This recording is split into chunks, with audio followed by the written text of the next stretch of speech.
ಮತ್ತೊಂದು ಕಡೆ ಅಧಿವೇಶನದಲ್ಲಿ ಸರ್ಕಾರವನ್ನ ಇಕ್ಕಟ್ಟಿಗೆ ಸಿಲುಕಿಸಬೇಕು ಅಂತ ಹೇಳಿ ವಿಪಕ್ಷ ಬಿಜೆಪಿ ಪ್ಲಾನ್ ಅನ್ನ ರೂಪಿಸ್ತಾ ಇದೆ. ಅಧಿವೇಶನಕ್ಕೂ ಮುನ್ನವೇ ಹೈ ವೋಲ್ಟೇಜ್ ಸಭೆಗೆ ಮುಂದಾಗಿದೆ.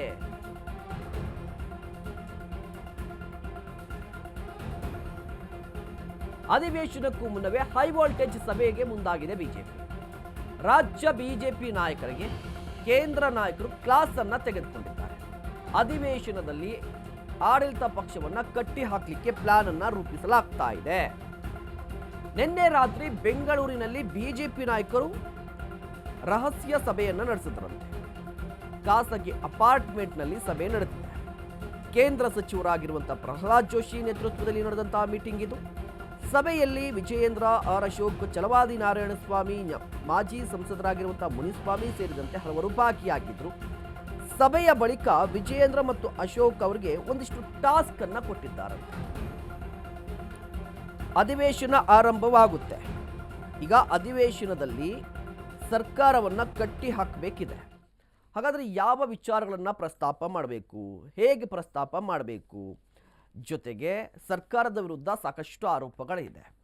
ಇತ್ತೀಚೆಗೆ ನಡೆದಂತಹ ಕಾಲ್ ತುಳಿತ ಪ್ರಕರಣ ಆಗಿರ್ಬೋದು, ಈಗ ಸದ್ಯಕ್ಕೆ ಗೊಬ್ಬರದ ಸಮಸ್ಯೆ ಇರಬಹುದು. ಹೀಗೆ ಒಂದಿಷ್ಟು ಪ್ರಕರಣಗಳಿಗೆ ಸಂಬಂಧಪಟ್ಟಂತೆ ಸರ್ಕಾರವನ್ನು ಇಕ್ಕಟ್ಟಿಗೆ ಸಿಲುಕಿಸಬಹುದಾದಂಥ ಎಲ್ಲ ಅಂಶಗಳನ್ನು ಬಿಜೆಪಿ ಹೇಗೆ ಪ್ರಸ್ತಾಪ ಮಾಡುತ್ತೆ ಅನ್ನೋದ್ರ ಬಗ್ಗೆ ಎಲ್ಲರಿಗೂ ಕುತೂಹಲ ಇದೆ. ಕಾರಣ ಏನು ಅಂತ ಹೇಳಿದ್ರೆ, ಬಿಜೆಪಿಯಲ್ಲಿ ಒಗ್ಗಟ್ಟಿಲ್ಲ ಅನ್ನುವ ವಿಚಾರ ಬಹಿರಂಗವಾಗಿರುವಂಥದ್ದು. ವಿಪಕ್ಷ ನಾಯಕರ ಮಾತನ್ನು ಅಲ್ಲಿರುವಂಥ ಶಾಸಕರು ಕೇಳಲ್ಲವಂತೆ, ರಾಜ್ಯಾಧ್ಯಕ್ಷರ ಮಾತನ್ನು ವಿಪಕ್ಷ ನಾಯಕರು ಕೇಳಲ್ಲವಂತೆ. ಈಗ ಒಂದಿಷ್ಟು ಮುಸ್ಕಿನ ಗುದ್ದಾಟ ನಡೀತಾ ಇತ್ತು. ಕಳೆದ ಬಾರಿ ನಡೆದಂಥ ಅಧಿವೇಶನ ಸಂದರ್ಭದಲ್ಲೂ ಕೂಡ ಇದು ಬಹಿರಂಗವಾಗಿತ್ತು. ಬಟ್ ಈ ಬಾರಿ ಆ ರೀತಿ ಗೊಂದಲಕ್ಕೆ ಅವಕಾಶ ಕೊಡಬಾರ್ದು ಅಂತ ಹೇಳಿ ಕೇಂದ್ರ ಸಚಿವರಾಗಿರುವಂಥ ಪ್ರಹ್ಲಾದ್ ಜೋಶಿ ಅವರ ನೇತೃತ್ವದಲ್ಲಿ ಸಭೆ ಕೂಡ ಆಗಿದೆಯಂತೆ. ನಿನ್ನೆ ನೈಟ್ ಸಭೆಯಲ್ಲಿ ಕೂಡ ಸಾಕಷ್ಟು ನಾಯಕರು ಭಾಗಿಯಾಗಿದ್ರು. ಒಂದಿಷ್ಟು ಟಾಸ್ಕ್ನ ಕೂಡ ಕೊಟ್ಟಿದ್ದಾರಂತೆ.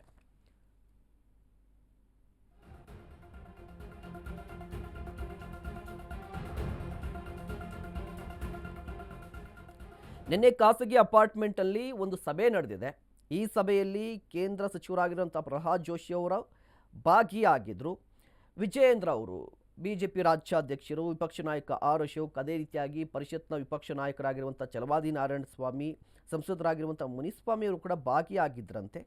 ಸಭೆ ಬಳಿಕ ವಿಜಯೇಂದ್ರ ಮತ್ತು ಆರ್ ಅಶೋಕ್ ಅವರಿಗೆ ಒಂದಿಷ್ಟು ಟಾಸ್ಕ್ಗಳನ್ನು ಕೊಟ್ಟಿದ್ದಾರೆ ಅಂತ ಗೊತ್ತಾಗ್ತಾ ಇದೆ.